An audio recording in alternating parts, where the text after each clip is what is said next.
Hier, mon élève s'est fait éliminer comme ça en sortant de cette place de parking là, de ce parking là. Elle arrive doucement, doucement, et regarde doucement. Elle commence à s'insérer doucement. Il y a une voiture qui sort de la droite, là-bas. En fait, comme ça. Et elle était déjà engagée parce qu'en fait, il faut vraiment s'avancer pour mieux voir en fait. Comme ça, elle s'est avancée comme ça, elle a regardé, elle n'a pas vu de voiture. Et au moment où est-ce qu'elle passe, il y a une voiture qui arrive. Bah là, elle est déjà engagée en fait. Et l'inspectrice lui dit, bah madame, vous venez de faire un refus de priorité. Bah faut dynamiser là, faut dynamiser. Mais là, on se dit, ok, faut pas dynamiser directement parce que les élèves, là c'est un peu serré, t'accélères un peu, il suffit juste que t'accélères légèrement en fait, bah tu perds le contrôle de la voiture. Fallait accélérer un peu, bah c'est ce qu'elle a fait. Elle a fait du bon sens et s'est dit, ok, je cherche à sortir de la place de parking, je me suis engagé, je suis prudente, je me penche, je regarde, je cherche l'info, il n'y a pas de voiture pour l'instant, j'avance doucement, doucement, doucement. Et au moment où je commence à vraiment m'engager, parce que je suis vraiment engagé, je ne vois pas de voiture, il y a une voiture qui arrive. Elle arrive vite en plus. Et donc moi, je ne peux pas m'arrêter. L'élève, je dis, bah, je ne peux pas m'arrêter en fait, la voiture, je suis déjà engagé, et dans tous les cas, elle va s'arrêter.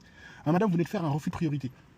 Et ce que je dis en fait, il y a certains inspecteurs, nous, quand on apprend à nos élèves à conduire, on leur apprend à conduire avec le code de la route, d'accord, mais avec du bon sens aussi, du bon sens. C'est-à-dire, en fait, on leur apprend pas à appliquer le code de la route à la lettre. Il y a des moments, tu vas avoir une priorité à droite, mais tu vas arriver, tu vas voir la personne, elle force.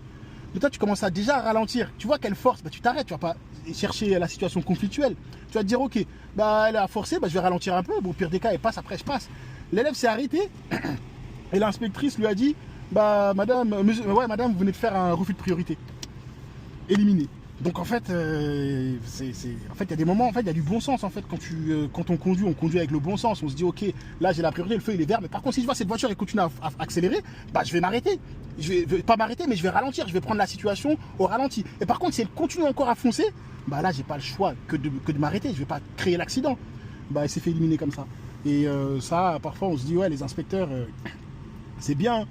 Vous devez parfois avoir un peu de beau sens, dire voilà, adaptation aux situations. L'élève s'est adapté à la situation. En plus, il y a une note comme ça à l'examen, genre dans la grille d'évaluation, adaptation aux situations. L'élève s'est adapté à la situation, bah, je sais pas, ça vous a pas plu, donc éliminé pour arrêt injustifié.